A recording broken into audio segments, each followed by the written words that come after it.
Hello, I'm the person who writes the blog Sagittarius Dolly. Today is October 31st, Halloween, and I'm all dressed up for the occasion. And here are some badly done selfies of myself, while being all dressed up for the occasion. And here's a story for this day. In 2008, I received a hip replacement. At the time, my husband was very supportive of me, and he took wonderful care of me and while I was recuperating.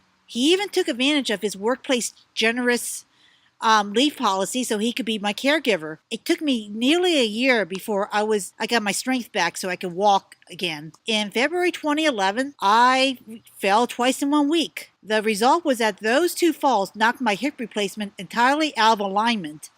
And once again, I had difficulty walking.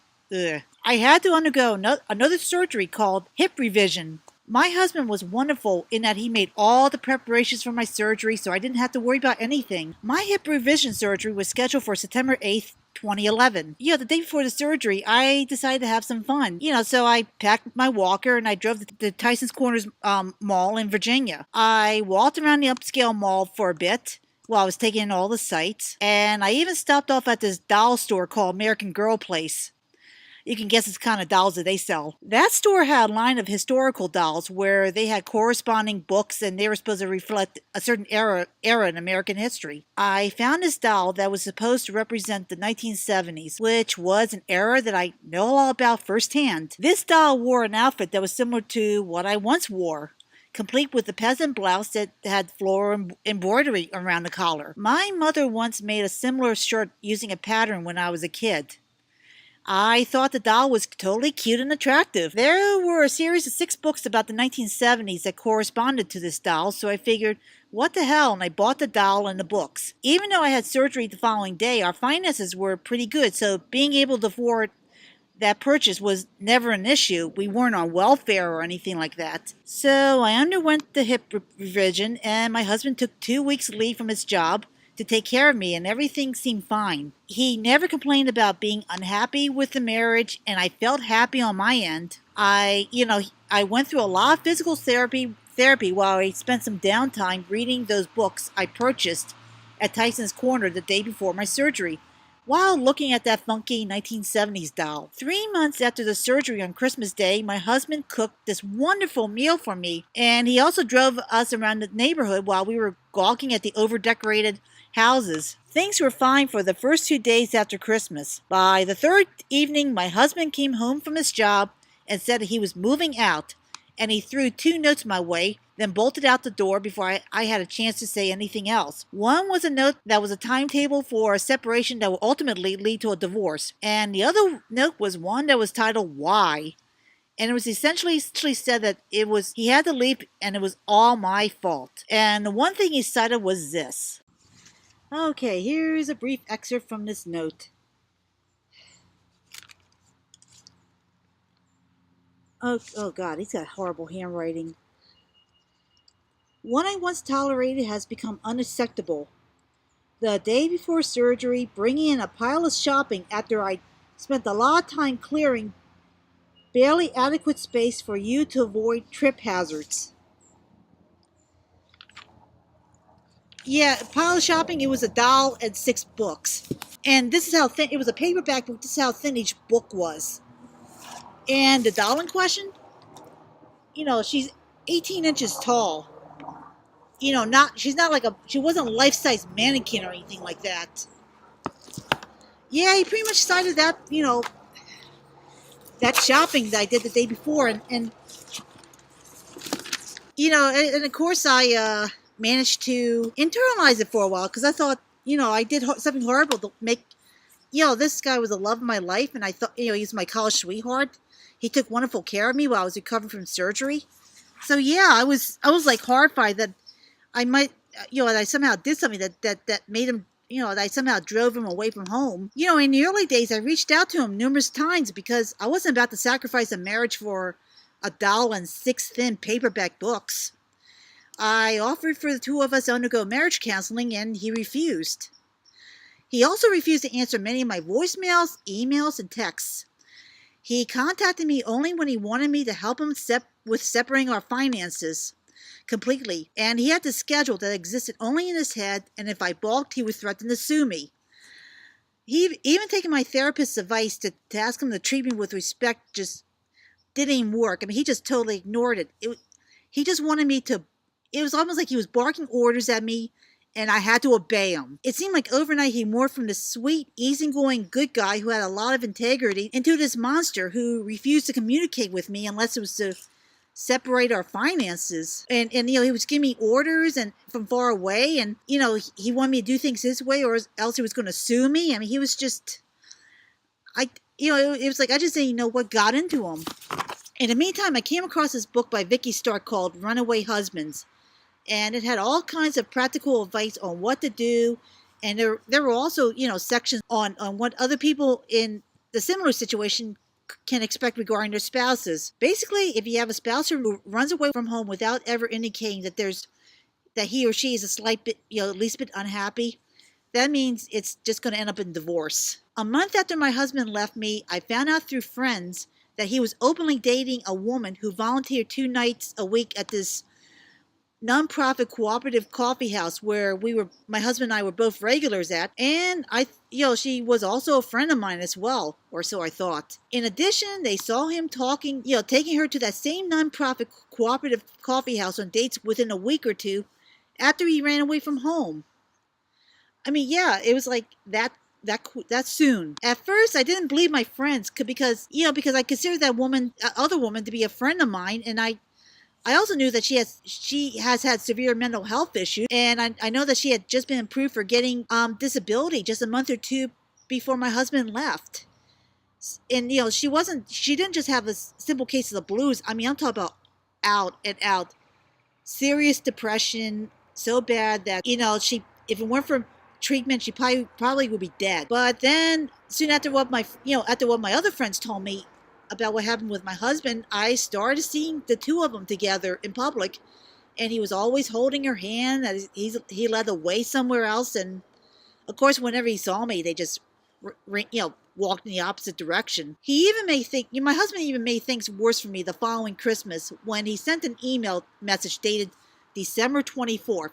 Yes, that's Christmas Eve. And this message had a divorce petition attached to that email in a .pdf format, and he was demanding that I sign it and send it back to him as soon as possible. I also later learned that he got engaged to my so-called friend just 8 months after he left me. Yup, he got engaged 8 months later, while he was still legally married to me. So I ended up having to face my husband in divorce court in April 2013. The judge granted the divorce in June 2013, and my husband married that other woman with the mental health issues in August 2013. And in the meantime, my husband left so much stuff behind, such as this envelope right here that came from the estate of his late mother, my mother-in-law, and she passed away back in 2010, a year before all this crazy drama began. It's marked in her handwriting, and it says Michael's first haircut, January 59. If you open the envelope, there's a lock of my ex-husband's baby hair that came from that first haircut about a month before his first birthday. I don't know why he left it behind with me, and he has shown no interest in picking it up. In fact, he has largely avoided communicating with me in any way. I certainly as hell don't want it, and even though it does feel very soft to the touch, it does feel, yeah, it does feel, feels nice. But anyway, so I did some research on the internet on some creative ways of getting rid of this envelope other than to just throw it in the trash. I came across this blog post of the writer Kate Evangelista, which has a list of superstitions connected with hair. I found this paragraph very interesting. Disposal of cut hair is just as important because a small amount may be used by a witch to obtain control over the person from whom the hair came from. Simply boiling a strand of hair will oblige the owner to come to the witch or sorcerer, whether he or she wants to or not. By burning the hair in a ritual ceremony, a witch might cause excruciating pain on the person. It is Halloween, And I am wearing a witch's hat. I have an idea.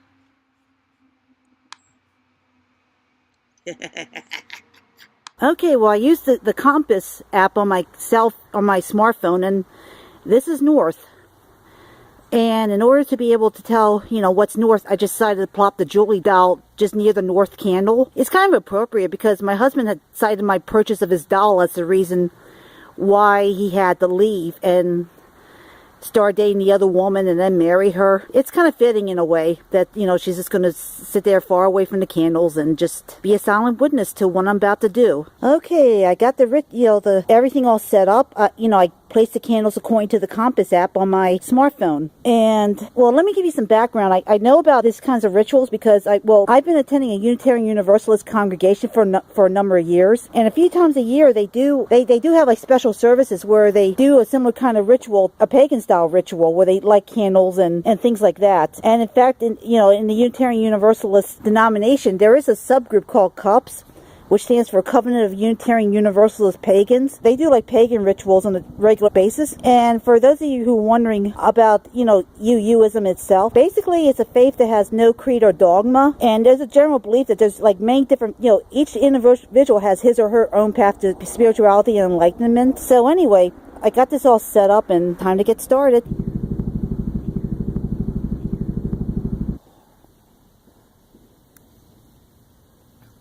Hail, guardians of the watchtowers of the east, powers of air, we invoke you and call you, golden eagle of the dawn, star seeker, whirlwind, rising sun, come, by the air that is her breath, send forth your light, be here now. Okay. Hail, guardians of the watchtowers of the south, powers of fire, we invoke you and call you, red lion of the noon heat, flaming one, summer's warmth, spark of life, come, by the fire that is her spirit, send forth your flame, be here now. Hail, guardians of the watchtowers of the west, powers of water, we evoke you and call you, serpent of the watery abyss, rainmaker, grave-robed twilight, evening star, come, by the waters of her living womb, send forth your flow, be here now. Hail, guardians of the watchtowers of the north, powers of earth, we invoke you and call you, cornerstone of all power, lady of the outer darkness, black bull of midnight, north star, center of the whirling sky, stone, mountain, fertile field, come, by the earth that is her body, send forth your strength, be here now. Okay, I did all the ritual stuff. Now it's time to let's get this party started. Yep. Okay.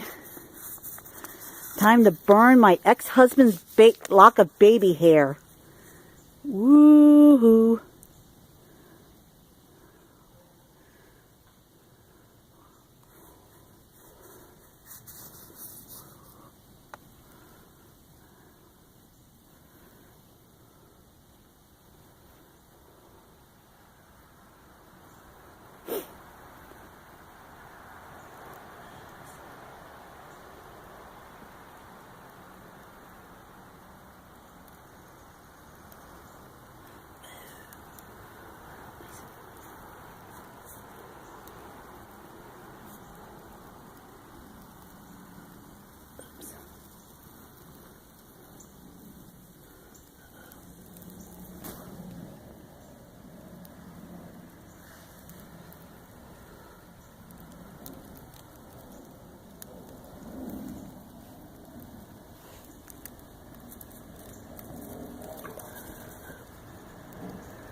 Okay, guess might as well burn the rest of the envelope.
Okay, it looks like it's all ashes now.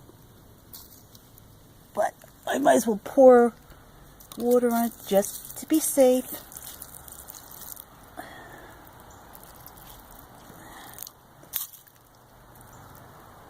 Okay. There.